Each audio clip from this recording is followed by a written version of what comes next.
بسم الله الرحمن الرحيم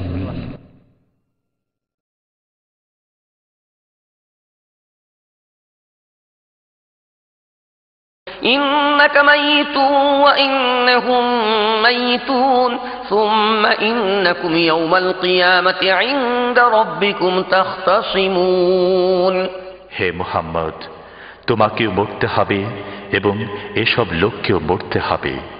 অবশেষে তোমরা সবাই কিয়ামতের দিন তোমাদের রবের সামনে নিজ নিজ বক্তব্য পেশ করবে।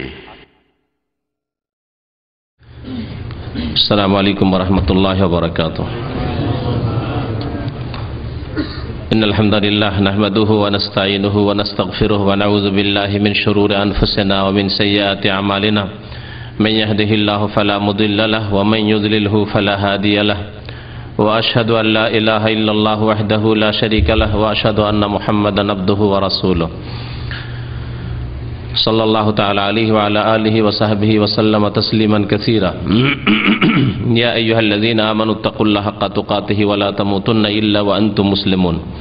يا أيها الناس اتقوا ربكم الذي خلقكم من نفس واحدة وخلق منها زوجها وبث منهما رجالا كثيرا ونساء واتقوا الله الذي تساءلون به والأرحام إن الله كان عليكم رقيبا.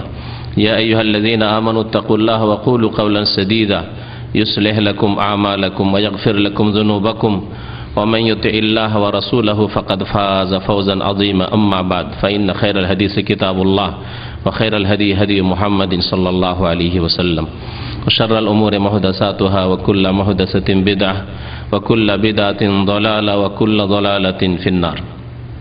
أعوذ بالله من الشيطان الرجيم. বিসমিল্লাহির রহমানির রহিম। ইন্নাকা মাইয়্যিতুল আলামিন। সমস্ত প্রশংসা যে আল্লাহ পাক রব্বুল আলামিন ওয়াহদাহু লা শারীক, যিনি এক ও একক, যার কোনো অংশীদার নেই, যিনি তার প্রভুত্বে, তার ইবাদত বন্দেগীতে, তার কাজে কর্মে সব কিছুতেই, তার গুণাবলীতে এক, ওয়াহদাহু লা শারীক, যিনি হাইয়ুন লা ইয়ামুত, আল হাই আল কাইয়ুম, যিনি চিরঞ্জীব, যার কোনো দিন মৃত্যু নেই। পক্ষান্তরে আল্লাহ পাকের যত সৃষ্টি রয়েছে, মানুষ হোক আর অন্য কোনো মখলুকাত হোক, এমনকি মানুষের মধ্যে যারা শ্রেষ্ঠ আম্বিয়া এবং রসুল হোক, এমনকি তাদের শ্রেষ্ঠ যিনি মুহাম্মদ রাসূলুল্লাহ সাল্লাল্লাহু আলাইহি ওয়াসাল্লাম, প্রত্যেকের জন্য আল্লাহ পাক রব্বুল আলামিন হায়াতের পরে মওত লিখে রেখেছেন এবং সেই মওত তাদের হয়েছে, আর প্রত্যেক মানুষের মওত হবে। আল্লাহ পাক রব্বুল আলামিন কোনো মানুষকে স্থায়িত্ব দান করেননি। কোরআন কারীমে স্পষ্ট ভাষায় আল্লাহ পাক বলেছেন। সে আল্লাহ পাক রব্বুল আলামিন সমস্ত প্রশংসা এবং ইবাদত বন্দেগীর হকদার, যে আল্লাহ পাক রব্বুল আলামিন চিরঞ্জীব, যে আল্লাহ পাক রব্বুল আলামিন সব কিছুকে ধারণ করে রয়েছেন, আল কাইয়ুম, যে আল্লাহ পাক রব্বুল আলামিন তার আদি অন্ত নেই, তিনি সর্বদাই আছেন এবং সর্বদাই থাকবেন। পক্ষান্তরে মানুষ যতই শক্তিশালী হোক না কেন, যতই বড় মানুষ হোক না কেন, আল্লাহ পাক রব্বুল আলামিন কুদরতের সামনে অসহায়, কমজোর। আল্লাহ পাক এর জন্য কোরআন কারীমে ইরশাদ করেছেন, ইয়া আইয়ুহান নাস, হে মানব সকল, আনতুমুল ফুকারা ইলাল্লাহ, তোমরা আল্লাহ পাক রব্বুল আলামিনের মুখাপেক্ষী। ফকিরের বহুবচন হচ্ছে ফকরা। আল্লাহ পাক কোরআন কারীম মানব জাতিকে, তার মধ্যে আম্বিয়া রসুলগণ সকলে রয়েছেন। আল্লাহ পাকের যারা ওলি, আল ওলির চাইতে আর সবচাইতে বড় ওলি আম্বিয়া রসুলগণ। যদি আমাদের দেশের ধারণা যে ওলি মানে আর কিছু, আর নবী মানে আর কিছু, যদি ধরে নেন যে ওলিদেরকে আলাদা করে ধরলেন, তো ওলির চাইতে যারা নবী নন আর ওলি এমনি ওলি, তাদের চাইতে অনেক অনেক শ্রেষ্ঠ, কোনোই তুলনা চলে না আম্বিয়া রসুলগণের সাথে যারা নবী রসুল নন কিন্তু আল্লাহর নেক বান্দা, তাদের তুলনা করা মোটেই উচিত নয়। কিন্তু আমাদের দেশের আকীদা আমল এই কুসংস্কার রয়েছে যে ওলিদেরকে নবী রসুল চাইতে বাড়ি আল্লাহ পাক রব্বুল আলামিনের গুণ দিয়ে দেওয়া হয়েছে। বরং তাদের সুফিরা এই কথাও বলেছে যে আমরা এমন দরিয়ায় প্রবেশ করতে পেরেছি বা ডুব দিতে পেরেছি যে খুদনা বাহরান, তাদের একজন বড় যাদেরকে ওলি মনে করা আমাদের সমাজে, বাইজিদ বোস্তামির মতো, তারপর রুমির মতো, এদের বক্তব্য এগুলি। খুদনা বাহরান, এমন সমুদ্রে আমরা পাড়ি দিতে পেরেছি বা প্রবেশ করতে পেরেছি, ওয়াকাফাল আম্বিয়া ওয়াল মালায়েকাতু ফি সাহিলি, নবী রসুলগণ এবং ফেরেশতাগণ তার কিনারায় গিয়ে থেমে গেছে, সেই সমুদ্রে নামতে পারেনি। এই শিরকি কুফরি মতবাদ আমাদের সমাজে রয়েছে, কারণ সুফিবাদ এসব শিরকি কুফরি ছড়িয়েছে। তো আল্লাহ পাক রব্বুল আলামিন, সমস্ত প্রশংসা যে আল্লাহ পাক রব্বুল আলামিন অভাব মুক্ত, ত্রুটি মুক্ত। পক্ষান্তরে মানুষ হচ্ছে ত্রুটিযুক্ত, আর আল্লাহ পাক রব্বুল আলামিন মুখাপেক্ষী। সালাত এবং সালাম নাযিল প্রিয় নবী মুহাম্মদ রাসূলুল্লাহ সাল্লাল্লাহু আলাইহি সাল্লামের প্রতি, যাকে আল্লাহ পাক রব্বুল আলামিন মানব জাতির মধ্যে, বরং সমস্ত সৃষ্টির মধ্যে ফেরেশতাগণের উপরেও আল্লাহ পাক রব শ্রেষ্ঠত্ব দান করে সম্মানিত করেছেন। তবে তিনি মানুষ ছিলেন এবং মানুষের জন্য আল্লাহ পাক রব্বুল আলামিন, তিনি আল্লাহ পাকের মাখলুক ছিলেন, আল্লাহ পাকের বান্দা ছিলেন। কালেমায়ে শাহাদাত আমরা মুখস্থ করি আর তা পড়ি, এবং তার স্বীকৃতিকেও না দিলে, তা বিশ্বাস না করলে মুসলিম হয় না, এই আকীদা বিশ্বাস রাখি। তাতে আমরা বলিও, কিন্তু মন্ত্রের মতো বলি, ওয়াশহাদু আন্না মুহাম্মাদান আবদুহু ওয়া রাসূলুহু। আমরা সাক্ষী দিচ্ছি যে মুহাম্মদ সাল্লাল্লাহু আলাইহি সাল্লাম আল্লাহর বান্দা, বান্দা মাবুদের যিনি আবদ, বান্দা যতই বড় বান্দা হোক না কেন, গোলাম, যিনি মাবুদ, যিনি মনিব, যিনি মালিক, তার মুখাপেক্ষী মুহতাজ। আল্লাহ পাক রব্বুল আলামিনের অশেষ সালাত এবং সালাম বর্ষিত হোক শেষ নবী মুহাম্মদ রাসূলুল্লাহ সাল্লাল্লাহু আলাইহি সাল্লামের প্রতি। আজকে 15 রবিউল আউয়াল 1432 হিজরি, এই রবিউল আউয়াল মাসকে কেন্দ্র করে অনেক শিরক বিদআত ছড়িয়ে রয়েছে, যার মধ্যে একটি হচ্ছে হায়াতুন নবীর আকীদা। নবী করিম সাল্লাল্লাহু আলাইহি সাল্লাম জীবিত, হায়াতুন নবী মানে নবী সাল্লাল্লাহু আলাইহি সাল্লামের হায়াত রয়েছে, স্থায়ী হায়াত রয়েছে, তিনি মারা যাননি। এবং নবী সাল্লাল্লাহু আলাইহি সাল্লাম মারা গেছেন, এ কথা হচ্ছে বেয়াদবি। এটি কথা হচ্ছে ওয়াহাবিদের কথা, আমাদের দেশের বিদাতি ভাষায় ওয়াহাবিদের কথা। আর তাদের কাছে ওয়াহাবি মানে ধারণা হচ্ছে যে তারা ইসলামের বাইরে, আর যারা মুসলিম তাদের আকীদা কি, তাদের ধারণায় যে নবী করিম সাল্লাল্লাহু আলাইহি সাল্লাম বেঁচে রয়েছেন, হায়াতে রয়েছেন, বরং আমাদের মতোই জীবিত রয়েছেন, এ কথা আরও দাবি করা হয়েছে। কারণ নাম না উল্লেখ করে বলছি, এই কথাগুলি তাদের কিতাবগুলিতে পাবেন যে আমাদের মতোই নবী করিম সাল্লাল্লাহু আলাইহি সাল্লাম বেঁচে রয়েছেন, জীবিত রয়েছেন। কোরআনে কারীমের কয়েকটি আয়াত পেশ করব, তারপর নবী করিম সাল্লাল্লাহু আলাইহি সাল্লামের হাদিস পেশ করব, সাহাবায়ে কেরামদের হাদিসগুলি, তাদের বক্তব্যগুলি পেশ করব যে নবী করিম সাল্লাল্লাহু আলাইহি সাল্লাম সম্পর্কে তারা কি বলেছেন। হায়াতুন নবী বলেছেন যে তিনি জীবিত, না বলেছেন যে ওয়াফাতুন নবী, নবী করিম সাল্লাল্লাহু আলাইহি সাল্লাম ইন্তেকাল করেছেন, মারা গেছেন। আমাদের দেশের বিদাতিরা নবী সাল্লাল্লাহু আলাইহি সাল্লাম মারা গেছেন এই কথা বলা বড় বেয়াদবি মনে করে, যার ফলে নবী করিম সাল্লাল্লাহু আলাইহি সাল্লাম ইহকাল ত্যাগ করেছেন, খুব বেশি যদি বলে পরলোক গমন করেছেন, অথবা আল্লাহর সাথে সাক্ষাৎ করেছেন, আল্লাহর পেয়ারা হয়ে গেছেন, এই ধরনের কথাবার্তা বলে। আকীদা কিন্তু লুকায়িত আছে যে নবী সাল্লাল্লাহু আলাইহি সাল্লাম মারা যাননি, সেজন্য আল্লাহর পেয়ারা হয়ে গেছেন, আল্লাহর সাথে মিলিত হয়েছেন। আমিও যদি বলি আল্লাহর পেয়ারা হয়েছেন, আল্লাহ মিলিত হয়েছেন, কিন্তু আকীদা রাখি যে প্রত্যেক মানুষের জন্য মত আল্লাহ লিখে রেখেছেন, সুতরাং তিনি মারা গেছেন, এই আকীদা নেই, তাহলে অসুবিধা নেই। কিন্তু যদি এই শিরকি আকীদা লুকায়িত থাকে যে না, নবী করিম সাল্লাল্লাহু আলাইহি সাল্লাম ওই রকমই চিরঞ্জীব, সব সময় বেঁচে আছেন, যেমন আল্লাহ পাক রব্বুল আলামিন চিরঞ্জীব, তাহলে আয়াতুল কুরসি পড়া আপনার জন্য উচিত নয়।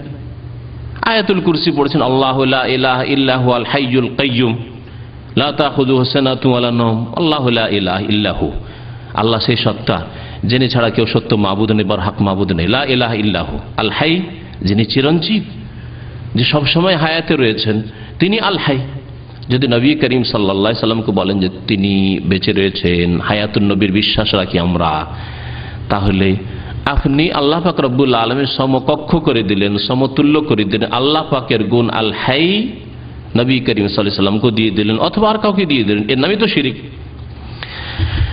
কোরআনে কারীমের আয়াত আর বেশ কিছু হাদিস আপনাদের সামনে আজকে পেশ করব।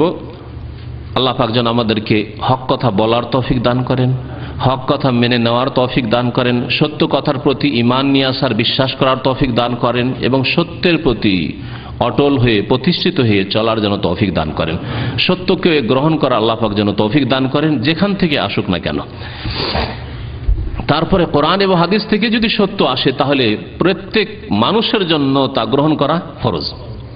কোরআন এবং হাদিস থেকে যদি স্পষ্ট করে দেওয়া হয় সত্যকে, তাহলে সত্য গ্রহণ করা প্রত্যেক মুসলিমের জন্য নয়, প্রত্যেক মানুষের জন্য ফরজ।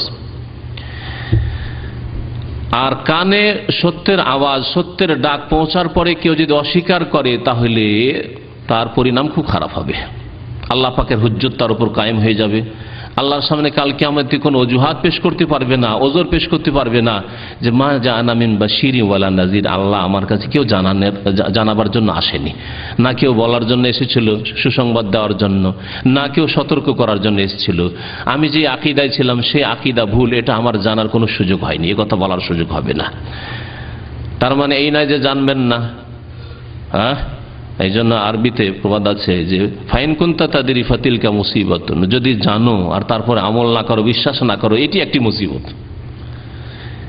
জানলেন আপনি আর আমল করলেন না, বিশ্বাস করলেন, ফাতিলকা মুসিবত, এটি মুসিবত। ওয়াইন কুনতা লা তাদরি, আর যদি না জানেন, আমি জানবো না, বিশ্বাসও করবো না, যা আছে যে অবস্থা আছে থাক। হ্যাঁ, মায়ের পেট থেকে যেভাবে জন্মেছি ওইভাবে থেকে যাব। দিনের ক্ষেত্রে শুধু এটা থাকে, দুনিয়ার ক্ষেত্রে কেউ মায়ের পেট থেকে যেভাবে জন্মেছে ওই রকম জাহেল অজ্ঞ হয়ে থাকে না, না থাকে। দুনিয়ার ক্ষেত্রে সবকিছুই শেখে, কিন্তু দিনের ক্ষেত্রে এক শ্রেণীর লোকেরা বেশি জানতে চায় না। আরে বেশি জানলে ঝামেলা আছে, বেশি আমল করতে হবে। তাদের সম্পর্কে আমি বলছি যে ওয়াইন কুনতা লা তাদরি, যদি না শেখেন, আপনি না জানেন, ফাল মুসিবাতু আযামু, তাহলে আরো বড় মুসিবত, ডবল মুসিবত। অজ্ঞ জাহেল আর বেআমল, আমলও করলেন না আর এলেমও শিখলেন না, দুই ফরজ ত্যাগ করলেন। আর যদি এলেম শিখেন, এক ফরজ তো আদায় হলো, কিন্তু আমল করলেন না আপনি, তাহলে আরেক ফরজ ত্যাগ করলেন, আমল করার, বিশ্বাস করার, ইমানে যা জেনেছেন সত্য, আর সে কথার প্রতি বিশ্বাস করা, সে কথার প্রতি আমল করা আপনি ত্যাগ করলেন, এক ফরজ ত্যাগ করলেন। ইহুদি খ্রিস্টান চরিত্র জানেন কি? যাদেরকে আল্লাহ মাগদুব আলাইহিম বলেছেন আর দল্লিন বলেছেন। দল্লিন কারাকে বলেছেন? যারা জানলো না আর আমল করলো না, দল্লিন পথভ্রষ্ট বলেছেন। আর যারা জানলো তারপর অস্বীকার করলো, তাদেরকে আল্লাহ গজব প্রাপ্ত, আল্লাহর অভিশাপ তাদের উপর হয়েছে, মাগদুব আলাইহিম বলেছেন। দুটো হচ্ছে গোমরা রাস্তা, ডান দিকে বাম দিকে। আর আনামতা আলাইহিম বলেছেন যারা জানলো, জানার চেষ্টাও করলো, সত্যকে সন্ধান করলো এবং সত্যের প্রতি আমল করলো, বিশ্বাস করলো। তাহলে কোন দলে আপনাকে শামিল হইতে হবে, আমাকে শামিল হইতে হবে? সূরা ফাতিহার তাফসীর নিজের উপর বাস্তবায়ন করবেন, শুধু মন্ত্রের মতো পড়বেন না। ইহদিনাস সিরাতাল মুস্তাকিম সিরাতাল লাযিনা আনআমতা আলাইহিম, আল্লাহ তাদের পথ দেখাও যাদেরকে তুমি পুরস্কৃত করেছো, যাদেরকে তুমি এনাম করেছো, তোমার নিয়ামত তাদের উপর হয়েছে। সেই দল হচ্ছে যারা জানে এবং বিশ্বাস করে, আমল করে। আর যারা জেনে বিশ্বাস করে না, আমল করে না, ইহুদি চরিত্র, মাগদুব আলাইহিম, গোমরা পথভ্রষ্ট এক দল, আল্লাহর গজব তাদের উপর। আর যারা জানারও চেষ্টা করলো না, জাহেল মূর্খ থাকলে বেশি লাভ, জানারও চেষ্টা করলো না আর আমলও করলো না, বিশ্বাসও করলো না, তারা হচ্ছে দলিন পথভ্রষ্ট। আল্লাহ পাক আমাদের জন্য হেফাজত করেন। শুরু করি আল্লাহ পাক রব্বুল আলামিনের একটি আয়াত দিয়ে, যে আয়াতটি তেলাওয়াত করেছি শুরুতে খুতবার সাথে সাথে। আল্লাহ পাক সূরা জুমার আয়াত নম্বর 30 এ ইরশাদ করছেন, ইন্নাকা মাইয়িতুন ওয়া ইন্নাহু মাইয়িতুন, হে নবী মুহাম্মদ সাল্লাল্লাহু আলাইহি ওয়াসাল্লাম, ইন্নাকা নিশ্চয়ই আপনি কি, মাইয়িত, মাইয়িত মানে কি? মৃত না জীবিত, হাই হয় না একেবারে বিপরীত? একেবারে বিপরীত। আল্লাহ কোরআনে স্পষ্ট ভাষায় বলছেন, এরপরেও কি ইখতিলাফ থাকা আর সম্ভাবনা আছে? যদি অন্তর বাঁকা না থাকে আর কোরআনকে অস্বীকার করার মন মানসিকতা না থাকে, কোরআনের প্রতি ঈমান থাকে, আর যদি আল্লাহর ভয় থাকে, তাহলে এত স্পষ্ট কথার পরেও কি আল্লাহকে বলতে, আল্লাহ আমি বুঝতে পারিনি, বুঝতে ভুল হয়ে গেছিল, আমার ভ্রম হয়ে গেছিল, এরকম কখনো বলার সুযোগ নেই। ইন্নাকা, তাকিদের সাথে, নিশ্চয়, হে নবী মুহাম্মদ সাল্লাল্লাহু আলাইহি ওয়াসাল্লাম, আপনি, আল্লাহ পাক সম্বোধন করছেন, হে নবী মুহাম্মদ তুমি মাইয়িত, তুমি মৃত, তুমি একদিন মরবে, মাইয়িত হবেই হবে। মাইয়িত এমন একটি ভাষা যেটি বাংলা ভাষায় ব্যবহার হয় বাংলার মতো করে, যদি আরবি শব্দ, কোরআনের শব্দ, তাই না? কোথায় গিয়েছিলেন ভাই? মাইয়িতের জানাজা পড়তে গিয়েছিলাম। হ্যাঁ বলছি না, মাইয়িতের জানাজা গিয়েছিলাম। মাইয়িত, আল্লাহ মাগফির হাইয়ানা ওয়া মাইয়িতা, হাইয়ের বিপরীত হচ্ছে মাইয়িত, জানাজার দোয়া। আল্লাহ মাগফির হাইয়ানা, আমাদের জীবিতদেরকে মাফ করে দাও, ওয়া মাইয়িতান, আমাদের মৃতদেরকে মাফ করে দাও। তো মাইয়িত মানে মৃত, হে নবী তুমি মৃত, ওয়া ইন্নাহুম মাইয়াতুন, এবং নিশ্চয় তারাও মৃত।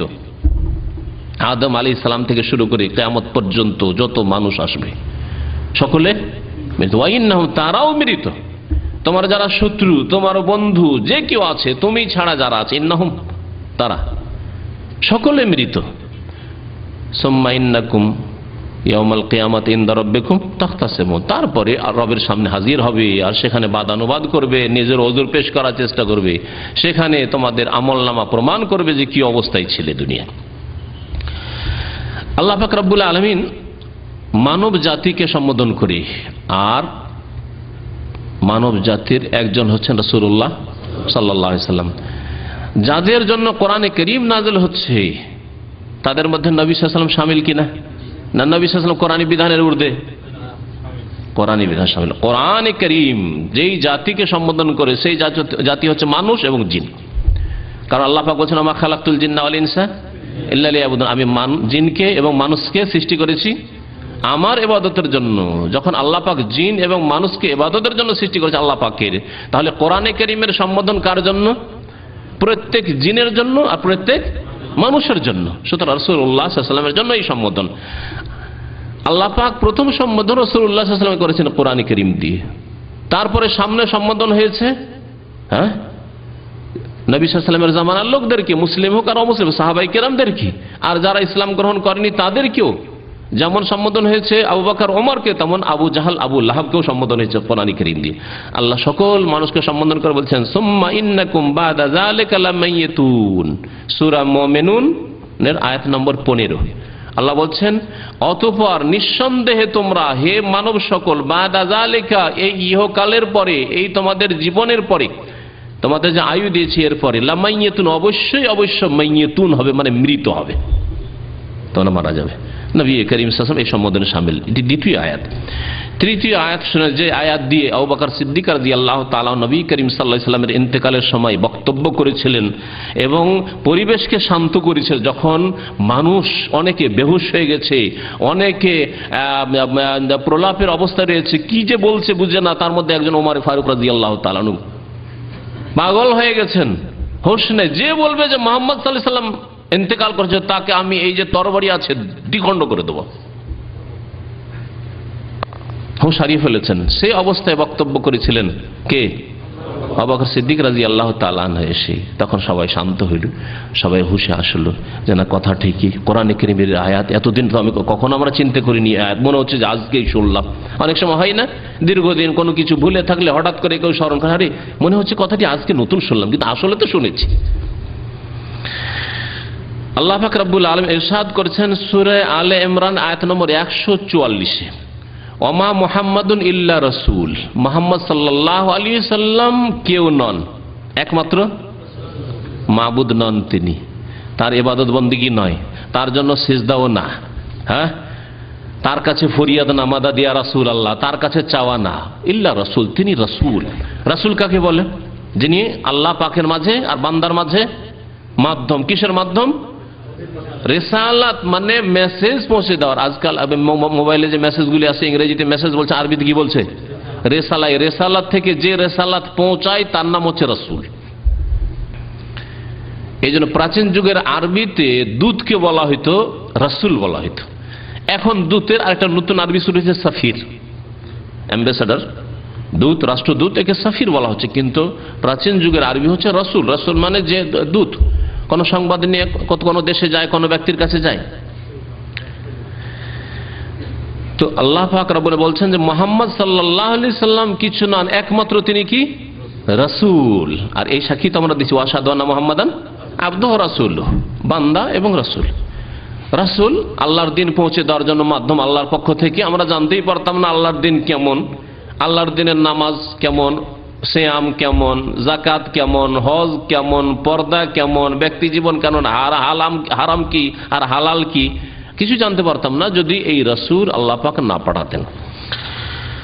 তিনি রাসূল। আর আব্দ, আল্লাহ পাক যে বলেছেন তাকে আল্লাহর বান্দা, এজন্য যে আল্লাহ পাকের বান্দা, তার মানে তিনি আল্লাহ পাকের মুহতাজ মুখাপেক্ষী। বান্দা সব সময় মালিকের মুখাপেক্ষী হয়। আপনি চাকরি করছেন যার মুখাপেক্ষী, তার বেতনের মুখাপেক্ষী, আর তার অনেক কিছুর মুখাপেক্ষী। সে আপনাকে টিকিট দেবে, বিদেশে পাঠাবে ইত্যাদি, আপনার ছুটি লাগাবে। দেখেন কত মুখাপেক্ষী আপনি। এটা যদি মানুষের মুখাপেক্ষী, আমরা এইভাবে মুখাপেক্ষী হই, তাহলে মানুষ হয়ে স্রষ্টা যিনি খালেক, সৃষ্টিকর্তা যিনি মাবুদ, তার কত মুখাপেক্ষী আমরা। কাদ খালাত মিন কাবলিহির রাসূল, আর মনে রাখবে যে তার পূর্বে অনেক রাসূল চলে গেছেন। খালা এখলো মানে অতিবাহিত হয়ে যাওয়া, চলে যাওয়া। তার পূর্বে রসুল, অনেক রসুল গিয়েছেন, ইব্রাহিম আলাইহিস সালাম, নূহ আলাইহিস সালাম, এইভাবে মুসা, ঈসা, আরো বহু রসুল, অনেক রসুল, হয়তো নবী রসুল গেছেন, তাদের নামই আল্লাহ পাক উল্লেখ করেন। যেমন কোরআনে আল্লাহ বলেছেন লাম নাকসুসুম আলাইক, তাদের ঘটনাই বর্ণনা করে নামেই জানি না আমরা। 25 জন নবী রসুলের কথা একমাত্র আমরা জানি, কোরআনে আল্লাহ পাক তাদের কথা বর্ণনা করেছেন।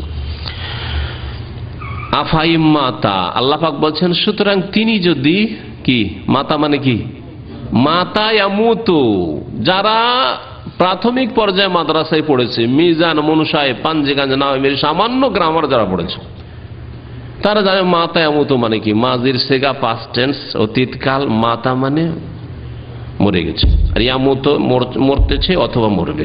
হ্যাঁ, মরছে অথবা মরবে, এ হচ্ছে ইয়ামুতু। আফাই মাতা, তিনি যদি মারা যান। সহজ ভাষা আল্লাহ মাতা বলেছেন। তো মদ শব্দ আল্লাহ রাসূল সাল্লাল্লাহু আলাইহি ওয়াসাল্লাম সম্পর্কে আল্লাহ পাক বললেন না? তাহলে মদ শব্দ নবী সাল্লাল্লাহু আলাইহি ওয়াসাল্লাম সম্পর্কে বলা যে বেয়াদবি, তো আল্লাহ পাক বেয়াদবি করেছেন নাকি? আউযু বিল্লাহ। তারপরে সাহাবায়ে কেরামদের কথা আসছে, জিবরাইল আলাইহিস সালামের কথা আসছে, তা বেয়াদবি করেছেন নাকি? কেউ যদি মদ বলে, আমাদের সমাজে তো ওয়াহাবি বলে, তাহলে বোঝা যাচ্ছে যে ওয়াহাবিরা আল্লাহ পাকের কথাই বলে। যাদেরকে ওয়াহাবি বলছেন আপনার ধারণায়, তারাই আল্লাহ পাকের কথা বলে, তারাই রাসূলুল্লাহ সাল্লাল্লাহু আলাইহি ওয়াসাল্লামের কথা বলে, তারাই জিবরাইল আলাইহিস সালামের কথা বলে, তারাই সাহাবায়ে কেরামদের কথা বলে। চিন্তা করে দেখুন আপনি। আল্লাহ বলছেন আফাইম মাতা, তিনি যদি মারা যান, আও কুতিলা, অথবা নিহত হন, তাকে হত্যা করা হয়, তাহলে দুইয়ের এক অবশ্যই হবে। আল্লাহ পাক দুটো কথা বলেছেন। মুহাম্মদ সাল্লাল্লাহু আলাইহি ওয়াসাল্লাম হয় মারা যাবেন, আর না হয় নিহত হন, মেরে ফেলা হবে। নবী করিম সাল্লাল্লাহু আলাইহি সাল্লামের ইন্তেকালের সময় যে আগের বিষ ছিল, যে ইহুদির বাড়িতে সেই যে দাওয়াত খাওয়ার বিষ দিয়েছিল, আর সেই বিষের প্রতিক্রিয়া শুরু হয়েছিল, তাহলে তাকে মেরে ফেলা হয়েছে। এবং ইসলামের সবচেয়ে বড় শত্রু যারা, তারা মেরে ফেলেছে রাসূলুল্লাহ সাল্লাল্লাহু আলাইহি সাল্লামকে। কখনো তাদেরকে কোনো মুসলিম বন্ধু হিসাবে গ্রহণ করতে পারে না। যারা রাসূলুল্লাহ সাল্লাল্লাহু আলাইহি সাল্লামের শত্রু, যারা আল্লাহ পাকের শত্রু, বলতে পারে যে ইন্নাল্লাহ ফাকিরুন ওয়া নাহনু আগনিয়া। কোরআন আমাদের কাছে থাকার পরেও যদি, কোরআন সতর্ক করার পরেও যদি আমরা শত্রু না চিনি, তাহলে আমাদের মতো নির্বোধ কেউ আছে? অনুভূতিহীন মানুষ। আল্লাহ পাক বলছেন যে তিনি যদি মারা যান, মাতা আও কুতিলা, অথবা নিহত হন, ইন কালাবতুম আলা আকাবিকুম, তোমরা কি তোমাদের পৃষ্ঠ দেশ দেখিয়ে ফিরে যাবে, উল্টো দিকে ফিরে যাবে, না দিনের দিকে মুখ করে থাকবে, আল্লাহমুখী হয়ে থাকবে? আল্লাহ পাক নবী সাল্লাল্লাহু আলাইহি ওয়াসাল্লামকে দিয়ে তোমাদেরকে আল্লাহকে চিনিয়ে দিলেন, আল্লাহকে জানিয়ে দিলেন, আল্লাহর দ্বীন জানিয়ে দিলেন। তিনি যদি ইন্তেকাল করেন অথবা তাকে মেরে দেওয়া হয়, দুটোর একটা হবে। ইনকালাবতুম আলা আকাব, তারপরে কি তোমরা ইসলাম থেকে বিমুখ হয়ে যাবে, ফিরে যাবে? না, কখনো ফিরবো না, তাই না? ওয়ামাইয়ানকালিব আলা আকিবাই, কেউ যদি উল্টো দিকে ফিরে যায়, ইসলামে আসার পরে মুরতাদ হয়ে যায়, ফালাই ইয়াদুর আল্লাহ শাইআ, তাহলে আল্লাহ পাকের কোনো ক্ষতি করতে পারবে না, আল্লাহর কোনো ক্ষতি করতে পারবে না, আল্লাহর দিনের কোনো ক্ষতি হবে না, আল্লাহ পাকের কুদরতের কোনো ক্ষতি হবে না, আল্লাহ পাকের সৃষ্টি আসমান জমিনের কোনো ক্ষতি করতে পারবে না, বরং নিজের ক্ষতি করবে, নিজের ক্ষতি করবে, নিজের ইহকাল পরকাল ধ্বংস করবে। ওয়াসায়াজিল্লাহু শাকিরিন, আর যারা শুকরগুজার বান্দা, আল্লাহর কৃতজ্ঞ, যারা আল্লাহর প্রতি ঈমান নিয়ে আসবে, আল্লাহর দ্বীনের উপর অটল থাকবে। নবী করিম সাল্লাল্লাহু আলাইহি ওয়াসাল্লাম রাস্তা দেখিয়ে দিয়েছেন, সে সাহাবায়ে কেরামরা যারা সরাসরি নিয়েছেন সেইভাবে হোক না কেন, অথবা আমরা কোরআন এবং হাদিসের মাধ্যমে আমরা রাস্তা পেয়ে গেছি যা নবী করিম সাল্লাল্লাহু আলাইহি ওয়াসাল্লাম ছেড়ে গেছেন আমাদের মাঝে, আমরা কখনো ফিরবো না ইনশাআল্লাহ তাআলা। আল্লাহ পাক যেন অটল থাকার তৌফিক দান করেন। তাহলে শাকিরিন হইতে পারে, শুকরগুজার হইতে পারে। শুকর মানে শুধু মুখে শুধু খেয়ে দিয়ে আলহামদুলিল্লাহ পড়া নয়, নামাজ পড়ে না শুধু আলহামদুলিল্লাহ, এর মানে শুকরগুজার না। শাকিরিন আল্লাহ কাকে বলে? যারা দিনের উপর অটল থাকলো, ফিরলো না দিন থেকে। আল্লাহ তাদেরকে উত্তম প্রতিদান শীঘ্রই দান করবেন। আল্লাহ পাক বলছেন ওয়াসাইজিল্লাহু শাকিরিন, সূরা আলে ইমরান। আরেকটি আয়াত শুনেন, নবী সাল্লাল্লাহু আলাইহি ওয়াসাল্লামের হায়াত না মওত রয়েছে, হায়াতুন নবী না ওয়াফাতুন নবী শুনেন। আল্লাহ পাক বলছেন সূরা আম্বিয়ার আয়াত নম্বর 34-35, মহান আল্লাহ ইরশাদ করেছেন ওমা জাআলনা লিবাশারিন মিন ক্বাবলিকাল খুলদ আফাইম মিত্তা ফাহুমুল খালিদুন কুল্লু নাফসিন যায়কাতুল মউত। কত সুন্দর স্পষ্ট কথা, আর কোরআন চাইতে স্পষ্ট কথা কোথাও পেতে পারেন না আপনি। এক শ্রেণীর বিদাতীদের লক্ষণ হচ্ছে তারা বলবে কোরআন বোঝা যেমন তেমন কথা নাকি, চারটি কথা কোরআন বোঝা, যে সেই কোরআন বুঝে নেবে। এখন কোরআন বোঝার মতো লোক না, কোরআন যা বুঝার বুঝে নিয়েছে। কোরআন বোঝা সম্ভব নয়, আল্লাহর কথা বোঝা সম্ভব? তাহলে আল্লাহ ভালোভাবে বুঝাতে পারলেন না, তার মানে আমার কথা যদি বুঝতে না পারেন আসবেন শাইখের কথাকে বোঝা সম্ভব, তার মানে দোষ আমার মধ্যে, আমি বুঝাইতে পারি না আপনাদেরকে। যারা বলবে কোরআন বোঝা সম্ভব নয়, রাসূলের হাদিস বোঝা সম্ভব নয়, কিন্তু ফিকহ বোঝা সম্ভব, হ্যাঁ কিচ্ছা কাহিনীর বই বোঝা সম্ভব, তারা যেন এই কথা বললো পরোক্ষভাবে যে আল্লাহ ভালোভাবে বুঝাইতে পারেননি, তার রাসূল সাল্লাল্লাহু আলাইহি ওয়াসাল্লাম ভালোভাবে বুঝাইতে পারেন, আউযুবিল্লাহ। ওয়ামান আহসানু মিনাল্লাহি কিলা, আল্লাহ পাকের কথার চাইতে ভালো কথার কার হতে পারে? ওয়ামান আহসানু মিনাল্লাহি হাদিসা, আল্লাহ পাকের বাণীর চাইতে কার বাণী আর ভালো হইতে পারে? সব দিক দিয়ে ভালো, ভালো মানে শুধু দেখতে ভালো নয়, ভালো মানে বোঝার দিক দিয়ে ভালো, বিধানের দিক দিয়ে ভালো, বিশ্বাসের দিক দিয়ে ভালো, ইহকাল পরকালের কল্যাণের দিক দিয়ে ভালো, সব দিক দিয়ে ভালো আল্লাহ পাকের কথা, তার রাসূল সাল্লাল্লাহু আলাইহি ওয়াসাল্লামের কথা। আল্লাহ পাক বলছেন যে ওমা জাআলনা লিবাশারিন মিন ক্বাবলিকাল খুলদ, হে নবী মুহাম্মদ সাল্লাল্লাহু আলাইহি ওয়াসাল্লাম তোমার পূর্বে কোন মানুষকে আমি আল খুলদ দান করিনি। আল খুলদ মানে স্থায়িত্ব, চিরকাল রাখবো এইরকম কথা কাউকে দিনি, এইরকম নিশ্চয়তা কাউকে দিনি, কাউকে চিরকাল রাখিনি। না আদমকে রেখেছি, না তার স্ত্রীকে রেখেছি, না তার ছেলে মেয়েদেরকে রেখেছি, আর না নূহকে রেখেছি। 1100-1200 বছর বাঁচলেও তারপরে মরতেই হয়েছে। ওমা জাআলনা লিবাশারিন মিন ক্বাবলিকা, তোমার পূর্বে কোন ব্যক্তিকে স্থায়িত্ব দান করিনি। শয়তান ইবলিস আদম আলাইহিস সালামকে গিয়ে কি বলেছিল জান্নাতে যখন বিভ্রান্ত করে, হাল আদুল্লুকা আলা শাজারাতিল খুলদ, হে আদম তোমাকে একটা গাছের কথা বলে দেব যেটার নাম হচ্ছে শাজারাতুল খুলদ, সেই গাছের যদি ফল খাও তাহলে স্থায়িত্ব পেয়ে যাবে, চিরকাল থাকতে পারবে। আল্লাহ বলছেন কোন মানুষের জন্য আমি স্থায়িত্ব লিখে রাখিনি, কেউ স্থায়ী নয় দুনিয়াতে, ক্ষণিকের মেহমান। এখানে গাছের তলায় আরাম করার মতো নবী করিম সাল্লাল্লাহু আলাইহি ওয়াসাল্লাম যেমন বলেছেন, যে আমার উদাহরণ হচ্ছে যে ক্লান্ত হয়ে যেমন একজন মুসাফির প্রতি গাছের তলায় কিছুক্ষণ বিশ্রামের জন্য সেখানে অবস্থান করে, আর তারপরে গন্তব্যস্থানের দিকে চলতে থাকে। আমাদের গন্তব্যস্থান হচ্ছে জান্নাত, সেই দিকে যেতে হবে। আমাদের গন্তব্যস্থান হচ্ছে আর আখিরাত, পরকাল, সেখানে যেতে হবে। আফাইম মিত্তা, তারপরে আল্লাহ পাক কি বলছেন তা শুন। আফাইম মিত্তা, সুতরাং আপনি যদি মারা যান, হে নবী তুমি যদি মারা যাও, আল্লাহ পাক বলছেন আফাইম মিত্তা, মাতা ইয়ামুতো নাসারা আনসরো থেকেও হয় যারা গ্রামার বুঝেন, আর মাতা ইয়ামাতো মানে মাওয়েতা ইয়ামুয়াতো সামিয়া ইয়াসমাও থেকেও হয়। আফাই মিত্তা, তখন মিথ্যা হবে খিফতার ওজনে, যেমন খাফা ইয়াখাফো সামিয়া ইয়াসমাও থেকে, ওইরকম হচ্ছে মাতে। এখানে আল্লাহ পাক মিথ্যা বলেছেন, আর মুত্তাও আরবিতে হয় দুটোই গর্দানে, যদি নাসারা আনসর হয় তার মুত্তা হবে কুলতার ওজনে কালায়া কুলু, আর যদি মিথ্যা হয় তাহলে সামিয়া ইয়াসমাও থেকে। যারা গ্রামার বুঝেন তাদের জন্য এই কথাগুলি বললাম। আল্লাহ পাক বলছেন আফাই মিথ্যা, হে নবী তুমি যদি মারা যাও। তারপর আল্লাহ বলছেন ফাহুমুল খালিদুন, তারা চিরকাল থাকবে নাকি? আবু জাহল আবু লাহাব চিরকাল থাকবে? ইসলামের শত্রুরা চিরকাল থাকবে? অন্যরা চিরকাল থাকবে? কাউকে চিরকাল রাখবার তোমাকে শুধু মেরে দেবো? আল্লাহ বলছেন না, সকলকে মরতে হবে। আফাই মিথ্যা, তুমি যদি মারা যাও তারা চিরকাল থাকবে না? থাকবে না। আল্লাহ পাক মিথ্যা বললেন না, তার নবী করিম মৌত থেকে হচ্ছে মিথ্যার মাদ্দা ধাতু হচ্ছে মিম ওয়াও তা, মৌত, এর থেকে মিথ্যা।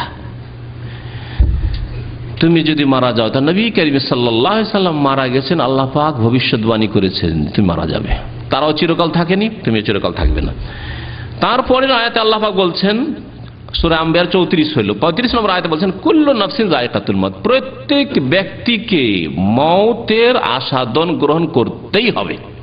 কুল্লু নাফসিন, প্রত্যেক ব্যক্তি যার মধ্যে আত্মা রয়েছে, রূহ রয়েছে, তাকে মওতের স্বাদ নিতেই হবে, আর তার মধ্যে তুমিও রয়েছে।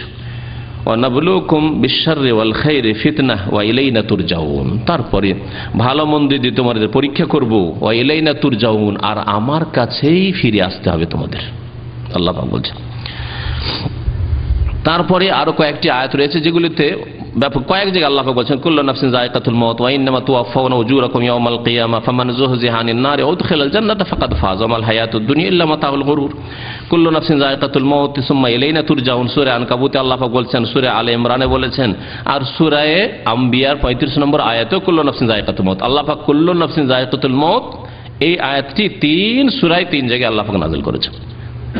তাহলে প্রত্যেক ব্যক্তির মত হবে, আম্বিয়া রাসূলগণ তাতে থেকে ব্যতিক্রম নন।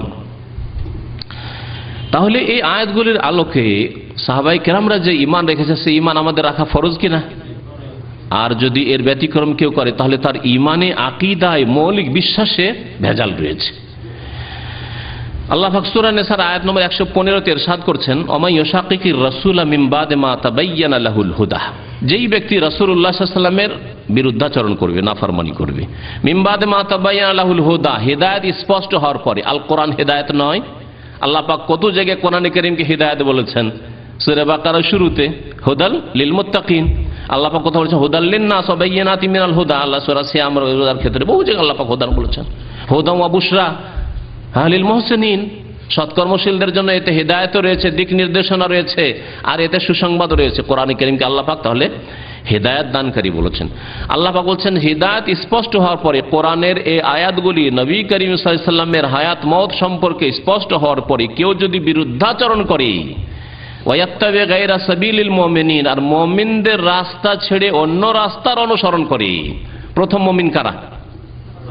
সাহাবায়ে কেরামগণ। প্রথম মুমিন রাসূলুল্লাহ সাল্লাল্লাহু আলাইহি ওয়াসাল্লাম, ওয়া আনা আউয়ালুল মুসলিমিন। এই জন্য কোরআনে কেমন আছে না, আউয়ালুল মুসলিমিন রাসূলুল্লাহ সাল্লাল্লাহু আলাইহি ওয়াসাল্লাম এই উম্মতের।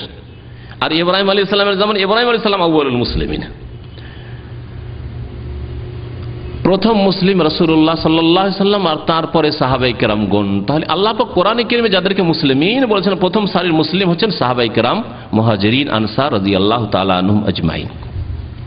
আল্লাহ পাক বলছেন যারা মুমিনদের রাস্তা ছেড়ে অন্য রাস্তার অনুসরণ করবে, ওয়াত্তাবি গায়রা সাবিলিল মুমিনিন, তাহলে মুমিনদের একটি রাস্তা আছে, ওই রাস্তার উপর চলতে হবে। আর আদর্শ মুমিন যারা উসওয়া হাসানা, উত্তম আদর্শ, তারা সাহাবায়ে কেরামের দল। নুআল্লিহি মা তাওয়াল্লা, আল্লাহ বলছেন যে তারা যেদিকে ফিরবে সেদিকে ফিরিয়ে দেব। নবীর রাস্তা ছেড়ে দিয়ে, নবী সাল্লাল্লাহু আলাইহি ওয়াসাল্লামের বিরুদ্ধাচরণ করে, মুমিন সাহাবায়ে কেরামদের রাস্তা ছেড়ে দিয়ে, খোলাফায়ে রাশিদিনের রাস্তা ছেড়ে অন্য রাস্তা যদি অনুসরণ করে, তাহলে যেদিকে ফিরবে সেদিকে ফিরিয়ে দেব। ওয়া নুসলিহি জাহান্নাম, তারপরে জাহান্নামে তাদেরকে দাখিল করব। ওয়া সাআত মাসিরা, জাহান্নাম বড়ই জঘন্য স্থান, খারাপ প্রত্যাবর্তন স্থল। আল্লাহ পাক রব্বুল আলামিন জুমা মসজিদে আয়াতটি বলেছিলাম, আমাদেরকে ঈমান নিয়ে আসতে বলেছেন। কার মতো ঈমান? সাহাবায়ে কেরামদের মতো ঈমান। ফাইন আমানু বিমিসলি মা আমানতুম বিহি ফাকাদ ইহতাদাউ, সূরা বাকারা আয়াত নম্বর 137। মহান আল্লাহ বলছেন ফাইন আমানু, তারা যদি ঈমান নিয়ে আসে, বিমিসলি মা আমানতুম বিহি, যেইভাবে তোমরা ঈমান নিয়ে এসেছো। কাকে আল্লাহ সম্বন্ধে তোমরা বলছেন? সাহাবায়ে কেরামদের সম্বন্ধে বলছেন যে দেখো তোমাদের সামনে কোরআন নাযিল হচ্ছে, তোমরা যেভাবে ঈমান নিয়ে এসেছো, ফাইন আমানু, তারা যদি সেভাবে ঈমান নিয়ে আসে, তাবেঈনরা, তাবেঈনরা, তারপরের লোকেরা কিয়ামত পর্যন্ত জিন ইনসান যদি সেইভাবে ঈমান নিয়ে আসে, তাহলে আকীদা, ঈমান, আমল ওই রকমই হইতে হবে যেইভাবে ছিল নবী করিম সাল্লাল্লাহু আলাইহি সাল্লামের জামানায়, সাহাবায়ে কেরামের জামানায়।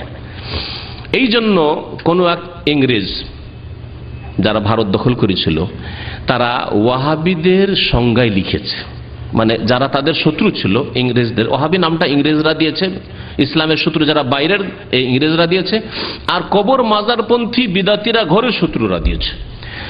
ভারতে যারা স্বাধীনতা আন্দোলন করছিল, তখনকার ভারত মানে অখণ্ড ভারত, কিন্তু বর্তমান পাকিস্তান, বাংলাদেশ সব মিলে, তারা লিখেছে ওয়াহাবিদের সংজ্ঞায় যে ওয়াহাবিদের মুখ্য উদ্দেশ্য হচ্ছে, আন্দোলন হচ্ছে যে তারা এই বর্তমান ইসলামকে 1400 বছর আগে যে ইসলাম ছিল নবী সাল্লাল্লাহু আলাইহি ওয়াসাল্লামের জামানায় আর সাহাবায়ে কেরামদের জামানায়, সেই ইসলামের দিকে ফিরিয়ে নিয়ে যেতে চায়। হক কথা বেরিয়েছে না? কথা সত্য না?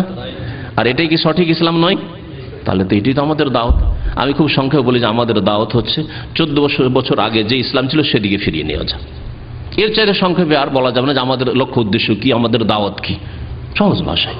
আপনি এখন খুঁজেন যে কোন ইসলাম তখন আবু বকরের জামানায় ছিল, উমরের জামানায় ছিল, উসমানের জামানায় ছিল, আলীর জামানায় রাদিয়াল্লাহু তাআলা তাদের জামানায় ছিল, আর তার আগে রাসূলুল্লাহ সাল্লাল্লাহু আলাইহি ওয়াসাল্লামের আমলে ছিল। সেই ইসলামের দিকে আমরা ফিরে যেতে চাই। আর এতে আমাদের দ্বিমত হওয়া উচিত নয়, কারণ এটাই হচ্ছে আসল ইসলাম, এটাই হচ্ছে আসল ইসলাম। তাই আল্লাহ পাক বলছেন ফাইন আমানু বিমিসলি মা আমানতুম বিহি ফাকাদ ইহতাদাউ, তারা যদি তোমাদের মতো ঈমান নিয়ে আসে তাহলে তারা হেদায়েত পেল। ওয়া ইন তাওয়াল্লাউ, আর তারা যদি ফিরে যায় তোমাদের মতো ঈমান না নিয়ে আসে, তার মানে ফিরে গেল। কোরআন বলছে মওতের কথা, আর কেউ যদি হায়াতের কথা বলে, হায়াতুন নবীর কথা বলে, তাহলে তারা ওইভাবে ঈমান নিয়ে আসো যেভাবে সাহাবায়ে কেরামরা ঈমান নিয়ে এসেছে। নবী সাল্লাল্লাহু আলাইহি ওয়াসাল্লামের সাহাবায়ে কেরামগণ যেভাবে হাদিসগুলি আসছে সামনে আমি পেশ করব, যেইভাবে তারা নবী সাল্লাল্লাহু আলাইহি ওয়াসাল্লামের হায়াত মওত সম্পর্কে বলেছে সেইভাবে যদি তারা না বলে, তাহলে ওয়া ইন তাওয়াল্লা, তারা ফিরে গেল, ফাইন্নামা হুম ফি শিকাক, আর যদি তারা বিমুখ হয় ফিরে যায়, তাহলে তারা বিক্ষিপ্ত হয়ে রয়েছে, শিকাক মতবিরোধে রয়েছে, দ্বন্দ্বে পড়ে রয়েছে। শিকাক ফাসায়াকফিকাহুমুল্লাহ, হে নবী আল্লাহ পাক তাদের অনিষ্ট থেকে আপনার জন্য যথেষ্ট হবে। আপনাকে, আপনার দিনকে, আপনার নিয়ে আসা দিনকে, প্রচার করার দিনকে আল্লাহ পাক হেফাজত করে তাদের অনিষ্ট থেকে। ওয়া হুয়াস সামিউল আলিম, আল্লাহ পাক সর্বশ্রোতা, সবকিছু শোনেন আর সর্বজ্ঞ, সবকিছু তিনি জানেন। বড় হাদিস নবী করিম সাল্লাল্লাহু আলাইহি ওয়াসাল্লামের ইন্তেকাল সম্পর্কে মা আয়েশা রাদিয়াল্লাহু তাআলা আনহা বর্ণনা করেছেন, বুখারী মুসলিম রয়েছে। শোনায় আপনাদেরকে, আয়েশা রাদিয়াল্লাহু তাআলা আনহা বলছেন যে আন্না আবু বকর সিদ্দিক রাদিয়াল্লাহু তাআলা, তার আব্বা আকবালা আলা ফারাসেন, ঘোড়ার উপর চেপে আসলেন, উটের উপর চেপে, দ্রুত একটু আসতে হবে, খবর পেয়েছেন নবী সাল্লাল্লাহু আলাইহি ওয়াসাল্লাম ইন্তেকাল হয়ে গেছে, দ্রুত ঘোড়ার পিঠে চেপে আসছেন। মিন মাসকানিহি বিসুনহ, তার বাড়ি ছিল একটু দূরে আওয়ালিতে, সুনহ নামক একটি এলাকায়, ওখানে বাড়ি ছিল। হাত্তা নাজাল্লা, তারপর ঘোড়া থেকে নামলেন, ফাদাখাল মসজিদ, মসজিদে নবীতে প্রবেশ করলেন, ফালাম ইউকাল্লিমিন নাস, কারো সাথে কথা বললেন না, এখানে কয়জন, ওখানে কয়জন, ওখানে শোকে ভেঙ্গে পড়ে, কেউ বেহুশ হয়ে রয়েছে, কেউ কি অবস্থায় রয়েছে, কেউ কি বলছে, এই অবস্থায় রয়েছে। এরপর আমরা ইসলামকে হেফাজত করতে পারবো, আর আমরা কি ইসলামের খেদমত করতে পারবো, নানা রকম কথা যে যেমন বলে এইরকম অবস্থায় রয়েছে তারা, কারো সাথে কথা বললেন না তিনি। হাত্তা দাখালা আলা আয়েশা, মেয়ের কক্ষে নবী করিম সাল্লাল্লাহু আলাইহি সাল্লামের মোবারক দেহ রয়েছে, সেখানে ঢুকে পড়লেন আবু বকর সিদ্দিক রাদিয়াল্লাহু তাআলা আনহু। ফাতায়াম্মামা রাসূলুল্লাহ সাল্লাল্লাহু আলাইহি ওয়াসাল্লাম, তারপরে উদ্দেশ্য করলেন রাসূলুল্লাহ সাল্লাল্লাহু আলাইহি ওয়াসাল্লাম। তায়াম্মামান উদ্দেশ্য করা, এক তায়াম্মুম হচ্ছে তায়াম্মুম করা, মাটিতে হাত মেরে তায়াম্মুম করা। এই তায়াম্মুমকে তায়াম্মুম এই জন্য বলে, তায়াম্মুমের শাব্দিক অর্থ হচ্ছে উদ্দেশ্য করা। আর এই তায়াম্মুম করাকে আমাদের দেশের আবার বিকৃত ভাষায় তয়ম করা বলে, শুনেছেন না? তয়ম করা না, তায়াম্মুম করা, শব্দটা একটু উচ্চারণ করতে কঠিন। তায়াম্মুম মানে হচ্ছে উদ্দেশ্য করা। তো তায়াম্মুমকে তায়াম্মুম কেন বলে? এই জন্য বলে যে এতে মাটির উদ্দেশ্য করা হয়, মাটির উদ্দেশ্য করে, আর তারপরে তা থেকে মাটি নিয়ে হাত আর মুখ মাসা করলেন। এই হচ্ছে শরীয়তি তায়াম্মুম। এখানে শাব্দিক অর্থে তায়াম্মুম শব্দটি হাদিসে ব্যবহার হয়েছে মা আয়েশা রাদিয়াল্লাহু তাআলা আনহার উক্তি। তিনি বলছেন রাসূলুল্লাহ সাল্লাল্লাহু আলাইহি ওয়াসাল্লাম উদ্দেশ্য করলেন তিনি, ওয়া হুয়া মুগাশশান বিসাওবিন হেবরা। সেই সময় রাসূলুল্লাহ সাল্লাল্লাহু আলাইহি ওয়াসাল্লামের মোবারক দেহ হিবরি চাদর দিয়ে, হিবরি কাপড় দিয়ে, হিবরি কাপড় হচ্ছে এমন দেশের কাপড়, সেই যুগে এমন দেশে ভালো ভালো কাপড় তৈরি হতো, তখনকার যুগের মতো ভালো দামি কাপড় তৈরি হতো, ভালো কাপড় তৈরি হতো, হিবরি চাদর দিয়ে তাকে ঢাকা ছিল। তাহলে বোঝা গেল যে মাইয়িত ইন্তেকাল হয়ে গেলে কি করতে হবে? চাদর দিয়ে ঢেকে দিতে হবে। ফাকাশাফা আন ওয়াজহি, তার মুখমণ্ডল খুললেন। এখানে আমাদের দেশে কত বিদআত হয় চিন্তা করেন দেখি। মারা গেলে কোরআন চারিদিকে বসে কোরআন খানি শুরু হয়ে গেল, আমরাও করেছি। আমার নারীর ইন্তেকাল হয়েছে, আমার মা খালা সব জমা হয়েছে, বলছে কেউ তো কোরআন পড়তে পারে না, মাদ্রাসার ছাত্র মাত্র আমি কোরআন পড়তে। আর তাদের মহিলা কয়েকটা গ্রামের জানতো, সারা রাত কোরআন পড়েছে। কিছুক্ষণের জন্য আমি গেছি, তো আমাকে আবার কোরআন পড়তে বলছে। এই হচ্ছে আমাদের দেশের দৃশ্য। আহলে হাদিস সমাজও কোরআন পড়ে, এই বিদআত করে, আর বাকিরা তো সকলেই করে না, করে না? হ্যাঁ, আমি তো জানি না যে আমাদের দেশে মাইয়াত মারা গেলে ঢেকে রেখে দিবে আর কোরআন পড়বে না, এটা হইতে পারে না। মরার পরে কোরআন পড়া শুরু, ওর পাশে সারা রাত যদি থাকে যে না আগামীকালকে জানাজা হবে, চলতে থাকবে 24 ঘন্টা 48 ঘন্টা ওই কোরআন তেলাওয়াত চলতেই থাকবে। নবী করিম সাল্লাল্লাহু আলাইহি সাল্লামের মোবারক দেহর কাছে কোরআন খানি হয়েছে। তাহলে মা আয়েশা উল্লেখ করতেন রাদিয়াল্লাহু তাআলা আনহা যে ওখানে করে কোরআন তেলাওয়াত চলছিল, ওমর তেলাওয়াত করছিলেন, উসমান করছিলেন, অথবা মেয়েরা করছিলেন, ফাতেমা করছিলেন, আর কেউ করছিলেন। উম্মাহাতুল মুমিনিনগণ, নবী সাল্লাল্লাহু আলাইহি ওয়াসাল্লামের বিবিগণ কোরআন তেলাওয়াত করছেন কমপক্ষে, তার কিছু তো নেই। মুখমণ্ডল খুললেন, তাহলে চেহারাও ঢাকা ছিল। সুম্মা আকাব্বা আলাইহি, তারপরে লুটিয়ে পড়লেন। সুবহানাল্লাহ, আবু বকর সিদ্দিক রাদিয়াল্লাহু তারপরে লুটিয়ে পড়লেন। ফাকাব্বালাহু, এবং তাকে চুমো দিলেন, বসা দিলেন। ওয়া বাকা, এবং কাঁদতে শুরু করলেন, কেঁদে ফেললেন।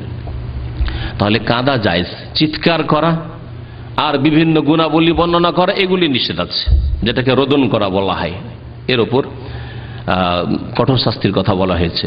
মাইয়েতকেও শাস্তি হবে যদি মাইয়েত কুসংস্কার থাকে সমাজে, আর নিষেধ না করে যায়, আর যারা করবে তারা গুনাহগার হবে। তবে চোখের পানি বহিয়ে কান্না করা সুন্নাত দ্বারা প্রমাণিত, নবী সাল্লাল্লাহু আলাইহি ওয়াসাল্লাম হয়েছে, সাহাবায়ে কেরামদের হয়েছে। সুম্মা কালা, তারপরে বলেন আবু বকর সিদ্দিক রাদিয়াল্লাহু বে আবি আনতা ওয়া উম্মি, আমার বাবা এবং আমার মা আপনার উপর উৎসর্গ হয়ে যাক। ওয়াল্লাহি, আল্লাহ শপথ করে বলছে, লা ইয়াজমা আল্লাহু আলাইকা মাউতাতাইন, আল্লাহ পাক আপনার ওপর দুই মত একত্রিত করবেন না। অর্থাৎ দুইবার মত হবে না, মত মানুষের একবার হয়, তাই একবারই হবে। দুই মত জমা করবেন না, একত্রিত করবেন না। তাহলে আবু বকর সিদ্দিক রাদিয়াল্লাহু তাআলা আনহু যে এই উম্মতের নবী সাল্লাল্লাহু আলাইহি ওয়াসাল্লামের পরে এক নম্বর ব্যক্তি, নবী করিম সাল্লাল্লাহু আলাইহি ওয়াসাল্লামের প্রধানমন্ত্রী আবু বকর সিদ্দিক রাদিয়াল্লাহু তাআলা আনহু, না এতে দ্বিমত আছে কারো? এক নম্বর ব্যক্তি, ডান হাত। তিনি বলছেন যে আপনার উপর আল্লাহ দুই মত একত্রিত করবেন না। তাহলে নবী সাল্লাল্লাহু আলাইহি ওয়াসাল্লামের মতে বিশ্বাসী আবু বকর কিনা? মতে বিশ্বাসী। আরো শুনেন, আম্মাল মাউতাতা, আম্মাল মাউতাতু আল্লাতী কুতিবাত আলাইক ফাকাদ মুত্তাহা, যেই মত আপনার জন্য লেখা ছিল আল্লাহর পক্ষ থেকে, সেই মত আপনার হয়ে গেছে। ফাকাদ মুত্তাহা, সেই মত আপনি মারা গেছেন, সেই মত আপনার হয়ে গেছে। এর চেয়ে তার স্পষ্ট লাগবে? এই উম্মতের যিনি প্রথম নম্বর ব্যক্তি, যার সম্পর্কে প্রথমে বলা হয়েছে যে রাসূলুল্লাহ সাল্লাল্লাহু আলাইহি ওয়াসাল্লামের পরে প্রথম জান্নাতে প্রবেশ করবেন কে? মুহাম্মদ রাসূলুল্লাহ সাল্লাল্লাহু আলাইহি ওয়াসাল্লাম। তারপরে আবু বকর সিদ্দিক রাদিয়াল্লাহু তাআলা আনহু জান্নাতে প্রবেশ করবেন। আবু বকর ফিল জান্নাতে, ওমর ফিল জান্নাতে, ওসমান ফিল জান্নাহ, ওয়া আলী ফিল জান্নাহ। এইভাবে আশরা মুবাশশারের কথা নবী করিম সাল্লাল্লাহু আলাইহি ওয়াসাল্লাম একটি হাদিসে বলেছেন।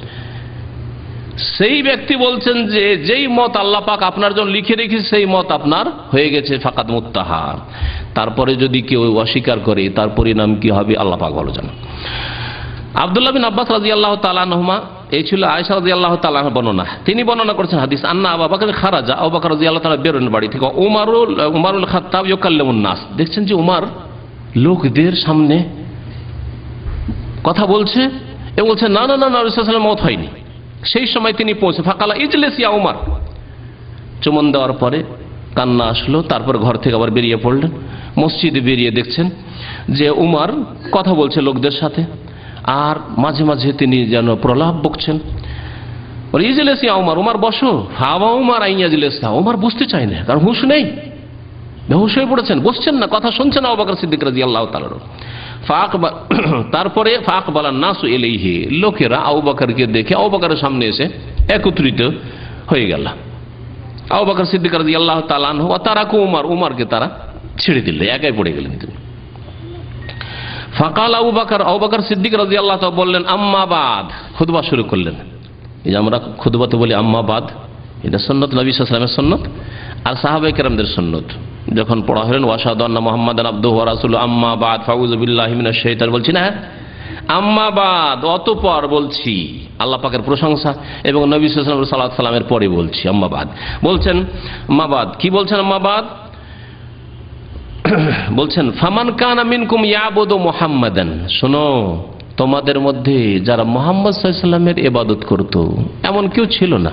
তবে শুনে রাখো, যদি ধরে নেওয়া হয় যে কেউ মুহাম্মদ সাল্লাল্লাহু আলাইহি ওয়াসাল্লামের ইবাদত করত, তার পূজা করত, তাকে সেজদা করত, এরকম কেউ যদি থাকে, তাহলে জেনে রাখো যে তোমাদের ধারণা ভুল, তোমাদের আকীদা ভুল। ফাইন্না মুহাম্মাদান কাদ মাত, তাহলে জেনে রাখো যে মুহাম্মদ সাল্লাল্লাহু আলাইহি ওয়াসাল্লামের কি হয়েছে?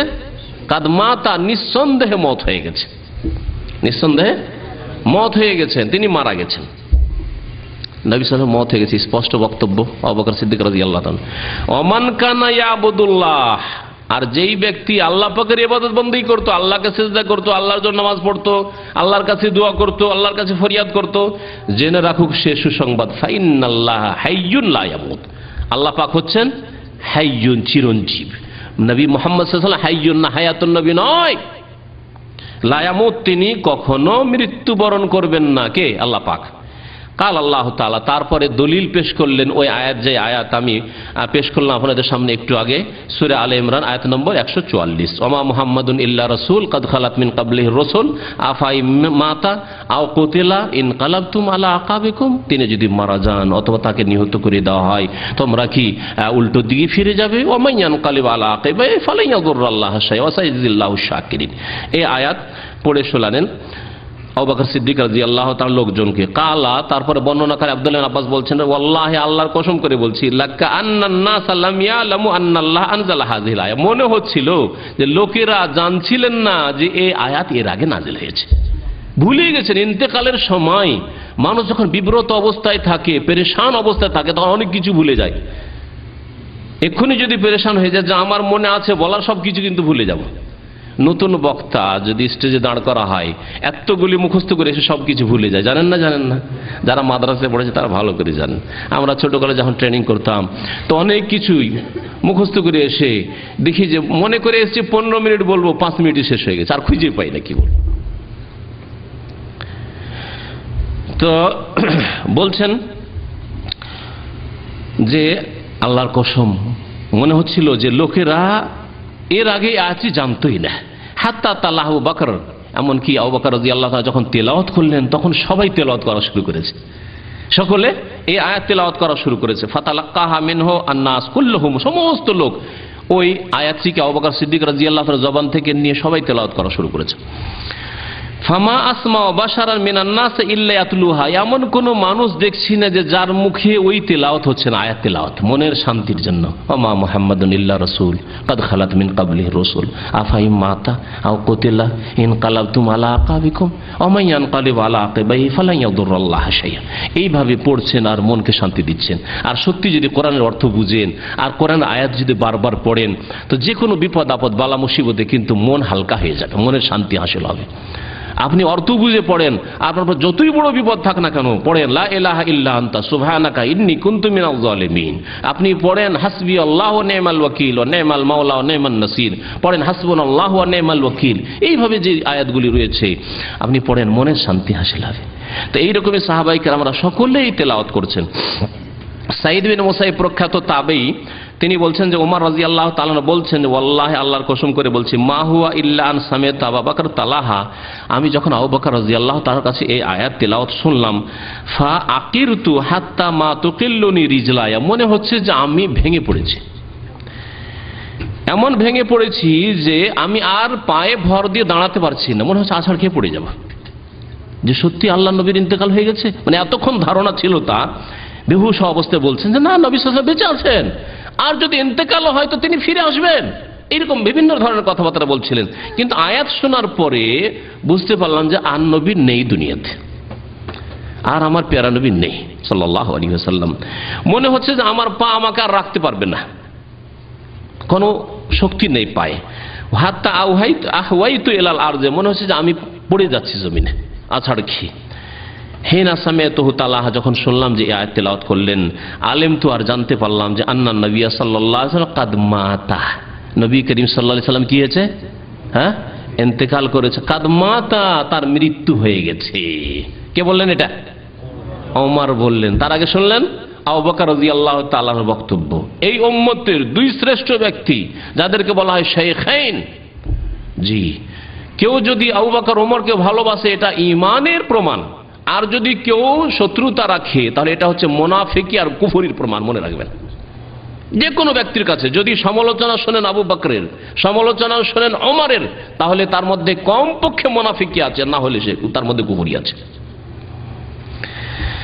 মুত্তাফাকুন আলাইহি, বুখারী মুসলিমের হাদিস শোনাইলাম, লম্বা হাদিস। তারপরে ছোট ছোট কয়েকটি হাদিস শোনাই আর কয়েকজন সাহাবায়ে কেরাম থেকে এই বক্তব্য শোনায়। মা আয়েশা রাদিয়াল্লাহু তাআলা আনহা তার প্রিয় স্বামী সম্পর্কে কি বলছেন? আরে দুনিয়া কেউ যদি সম্মান না করে, কমপক্ষে আপনার স্ত্রী আপনার সম্মান করে, না করে না? তাই না? ভালো স্ত্রী যদি হয়, সারা দুনিয়া কোথাও যদি আপনি মান সম্মান না পান, আপনার স্ত্রীর কাছে আপনি খুব বড় মানুষ, খুব ভালো মানুষ, খুব প্রিয় মানুষ, তাই না? মা আয়েশা রাদিয়াল্লাহু তাআলা আনহা নবী সাল্লাল্লাহু আলাইহি ওয়াসাল্লামকে সম্মান করছেন না বেয়াদবি করছেন মতের কথা বলে? না, এটাই হচ্ছে ইসলাম, এটাই হচ্ছে সহিহ আকীদা, এটাই হচ্ছে দ্বীন। বলছেন আয়েশা রাদিয়াল্লাহু তাআলা قالت মাতান নবী সাল্লাল্লাহু আলাইহি সাল্লাম, নবী করিম সাল্লাল্লাহু আলাইহি সাল্লাম মাতা মানে মারা গিয়েছেন। ওয়া ইন্নাহু লাবাইনা হাকিনাতি ওয়া জাকিনাতি, তখন তিনি যখন তার মত হয় তখন তিনি আমার হাকেনা আর জাকেনার মাঝখানে এইভাবে ধরেছিলেন। তিনি এদিকে রান আছে, রানের মাথা দিয়ে শুয়েছিলেন, আর আমার যে এই যে চিবুক আছে এর মাঝখানে, আর আমার যে সিনা বক্ষ আছে এর মাঝখানে তিনি ছিলেন। এই অবস্থায় কি হয়েছে? মাতা, তার মত হয়েছে। নবী সাল্লাল্লাহু আলাইহি ওয়াসাল্লাম ফালা আকরাহু শিদ্দাতাল মাউতি লিআহাদিন আবাদা, এরপরে যদি কারো মতের সময় যন্ত্রণা হয় তো সেটাকে আমি ঘৃণা করি না। মানে এই কথা ধারণা করি না যে লোকটা হয়তো পাপী, লোকটা হয়তো গুনাহগার, লোকের হয়তো পাপ ছিল সেই জন্য মতের সময় যন্ত্রণা হচ্ছে। কারণ নবী করিম সাল্লাল্লাহু আলাইহি সাল্লামেরও মতের যন্ত্রণা হয়েছে, আমি দেখেছি।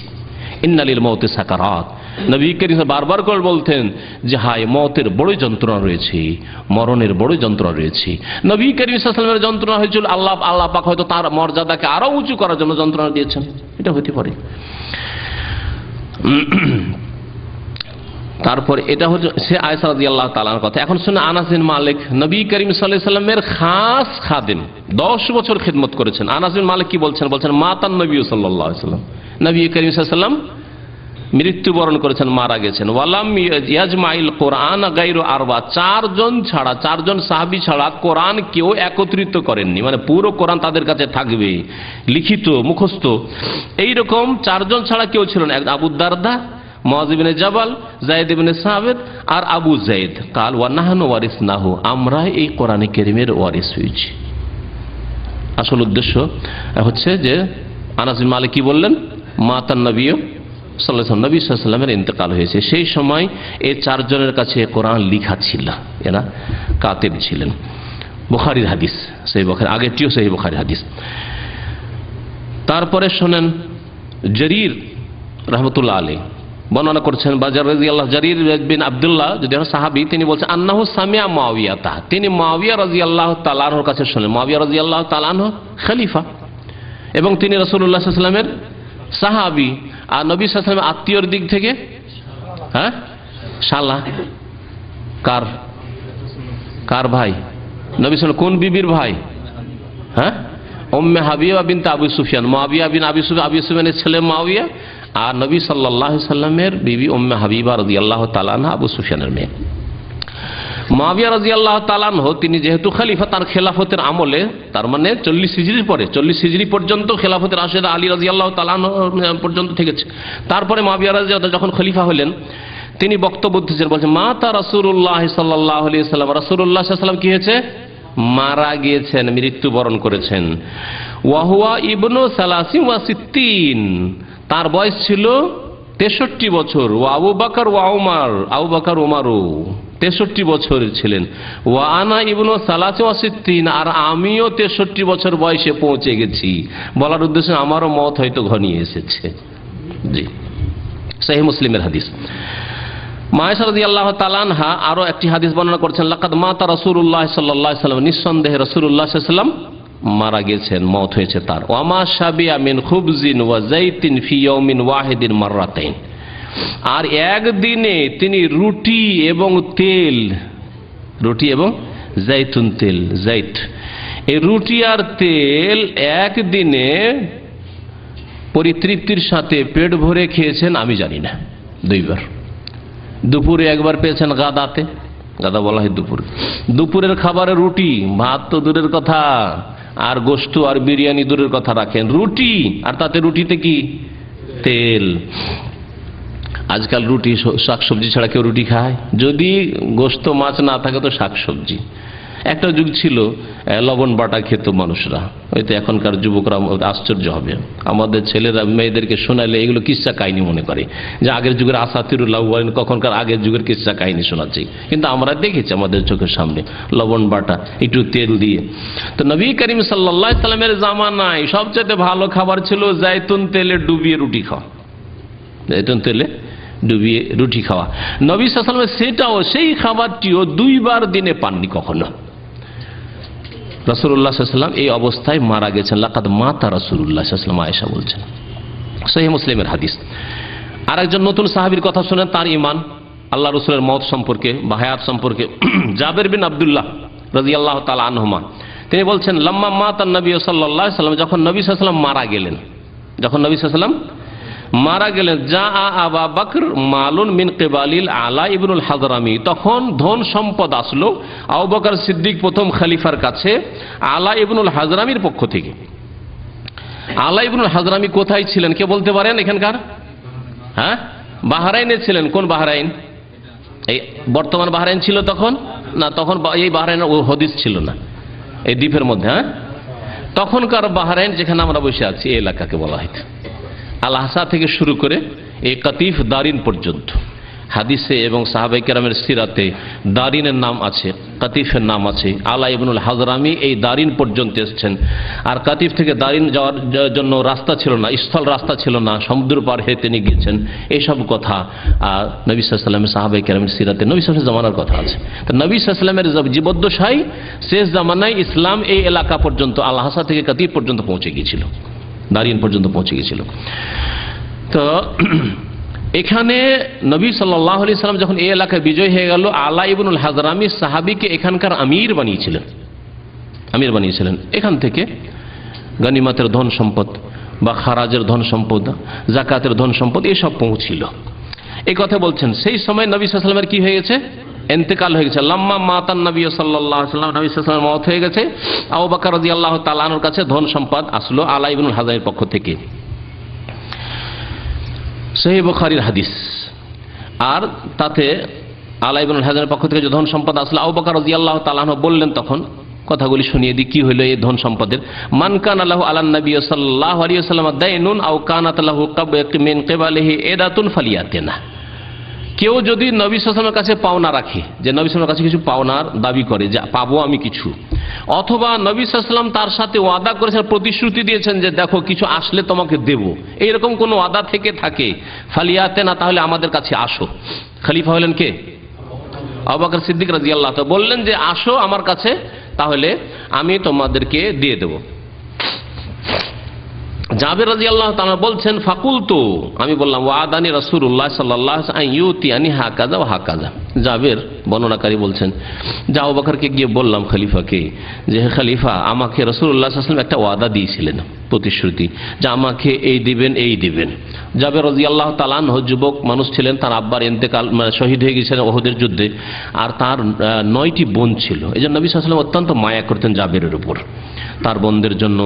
এবং তার আব্বার ইন্তেকাল হয়েছে, এতিম ছেলে। তারপরে এই 9 বোনের দেখাশোনা করে প্রত্যেকটির বিবাহ শাদীর এই দায়িত্ব নিয়েছিল এই ছেলে, যার ফলে নবী সাল্লাল্লাহু আলাইহি ওয়াসাল্লাম মাঝে মধ্যেই তার প্রতি অত্যন্ত বেশি খেয়াল রাখতেন।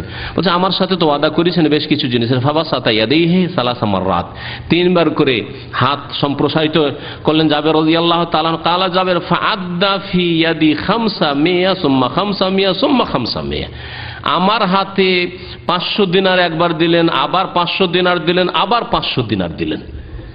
একজন সাহাবীকে আল্লাহ পাক কিভাবে আল্লাহর দিনের যখন খেদমত করেছে, কিভাবে তাদেরকে সচ্ছল করেছেন, যারা অত্যন্ত অভাবী ছিল, রুটির ব্যবস্থা ছিল না, খাদ্যের ব্যবস্থা ছিল না, মাসের পর মাস খেজুর খেয়ে পানি খেয়ে চলে যেত, তাদেরকে আল্লাহ পাক এসব নিয়ামত দিয়েছিলেন।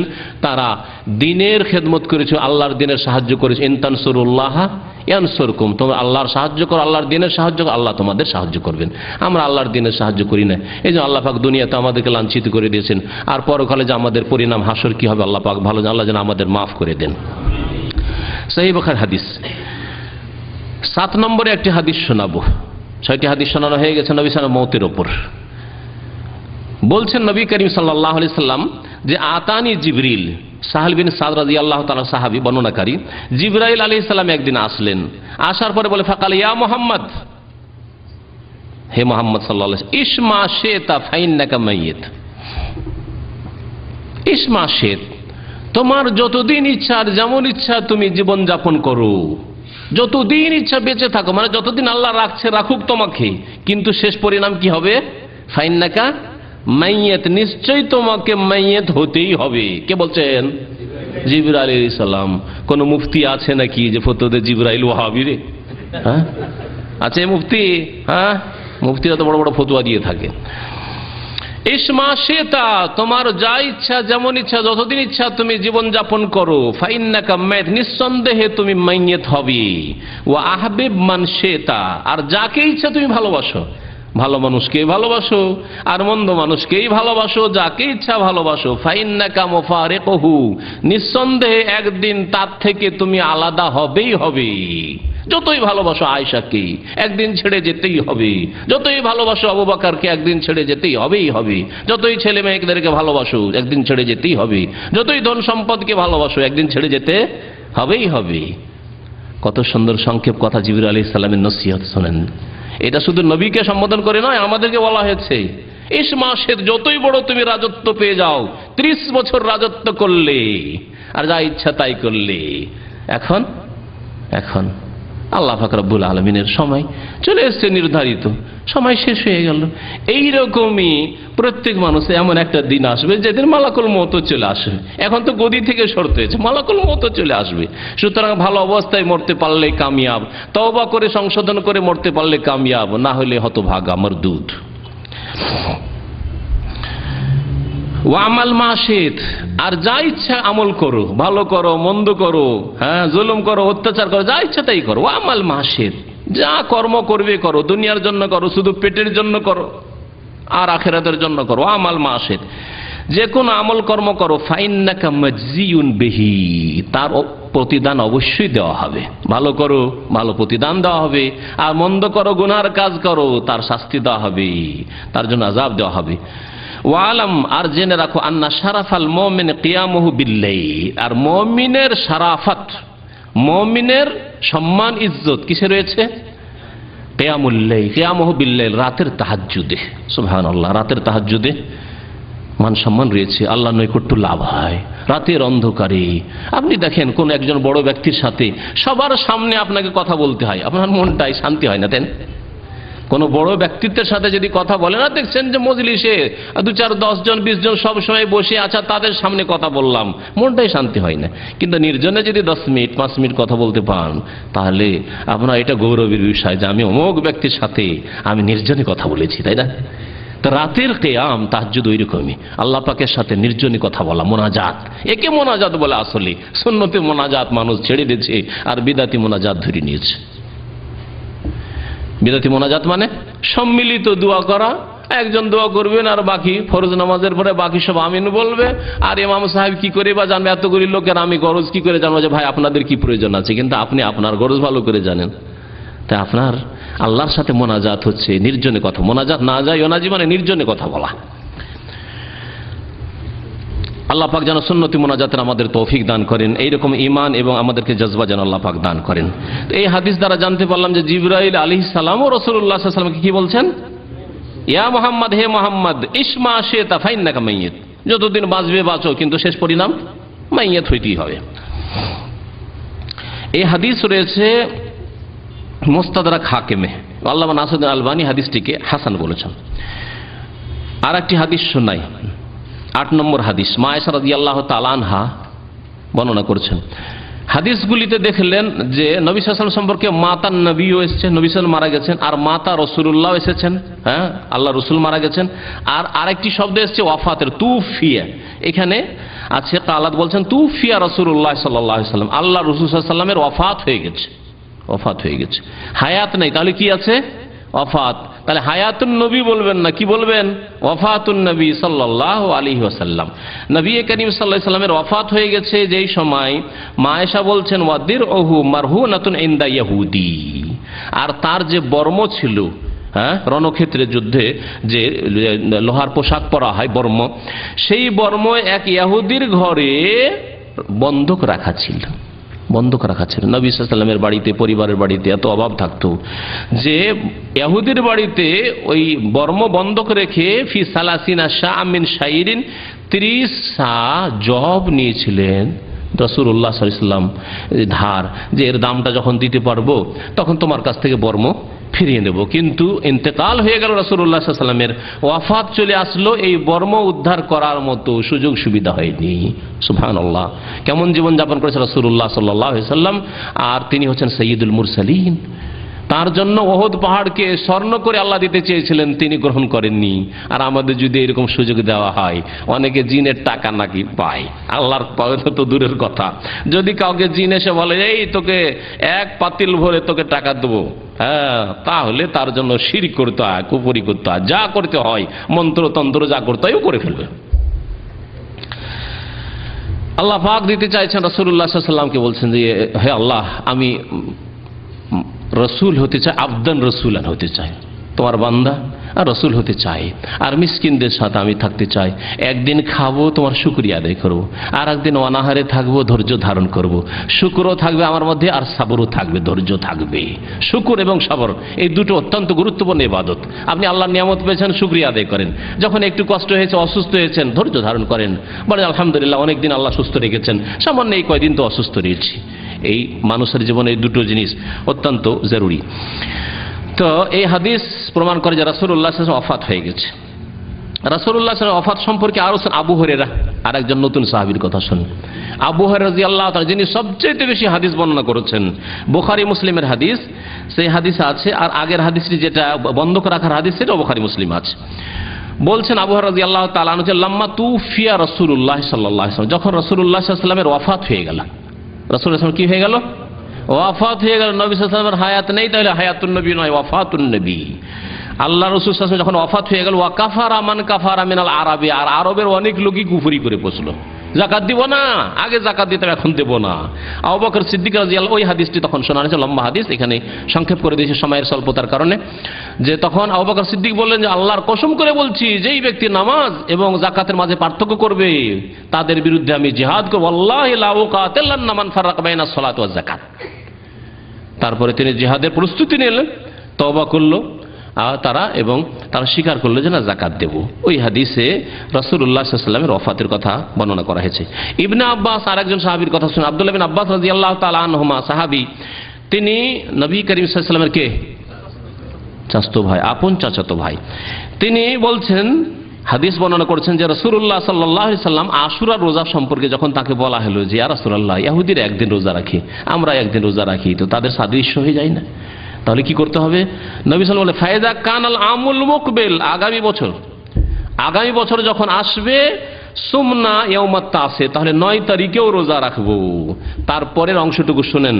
ইবনে আব্বাস রাদিয়াল্লাহু তাআলা আনহু বর্ণনা করেছেন, ফালামিয়াতিল আমুল মুকবিল, আগামী বছর আর আসার সুযোগ হলো না, হাত্তা তুফিয়া রাসূলুল্লাহ সাল্লাল্লাহু আলাইহি ওয়াসাল্লাম, রাসূলুল্লাহ সাল্লাল্লাহু আলাইহি ওয়াসাল্লাম তার আগেই ওয়াফাত পেয়ে গেলেন, তার ইন্তেকাল হয়ে গেল।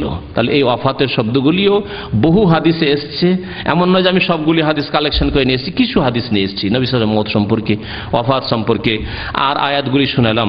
আল্লাহ পাক রব্বুল আলামিন আমাদের অন্তরের বক্রতাকে যেন দূর করে দেন। রব্বানা লা তুযিগ কুলুবানা বা'দা ইয হাদাইতানা ওয়া হাব লানা মিন লাদুনকা রাহমাতান ইন্নাকা আনতাল ওয়াহ্হাব রব্বানা আফরিগ আলাইনা সাবরান ওয়া সাব্বিত আকদামানা ওয়ানসুরনা আল কওমিল কাফিরিন। এখানে একটি কথা যদি না বলে দিই তাহলে অসম্পূর্ণ থাকবে। সেটা হচ্ছে যে বিদাতিরা যে দলিলগুলি পেশ করে যে নবী জীবিত রয়েছেন এবং নবীকে রিজিক দেওয়া হচ্ছে, কবরে জীবিত আছেন, এইরকম হাদিস এক দুটো আছে। সেই হাদিসগুলি সম্পর্কে অধিকাংশ মুহাদ্দিসিন কেরামরা বলেছেন যে সেই হাদিসগুলি জয়ীফ।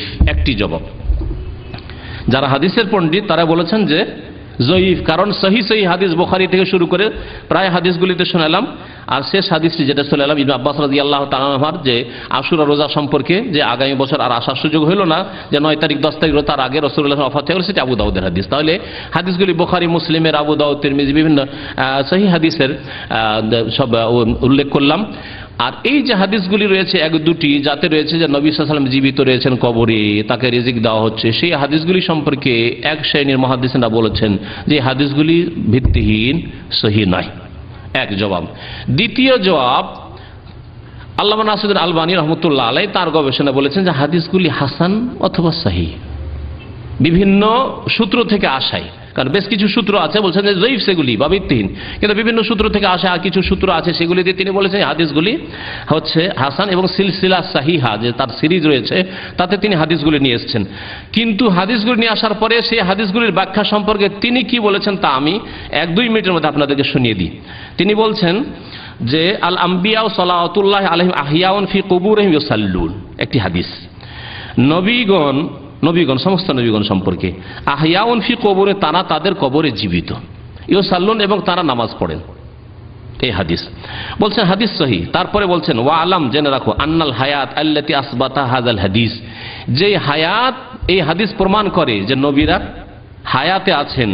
লিল আম্বিয়া আলাইহিমুস সালাতু ওয়াস সালাম ইন্নামা হিয়া হায়াতুন বারযাখিয়া, সেটা হচ্ছে কোন হায়াত? বারযাখি হায়াত। বারযাখি জীবন মানে পরলৌকিক জীবন, পরলৌকিক জীবন। লাইসাত মিন হায়াতিদ দুনিয়া ফি শাই, দুনিয়াবি জীবনের কোনটাই নয়। মনে করবেন না দুনিয়াবি জীবনের মতো তার সামনে স্ত্রীদেরকে পেশ করা হচ্ছে, এবং যেমন বিদাতীরা বলে থাকে যে তার স্ত্রী মিলন হচ্ছে, তারপরে খাওয়া দাওয়া হচ্ছে, খাওয়া দাওয়া হলে তাহলে পেশাব পায়খানা হচ্ছে ইত্যাদি।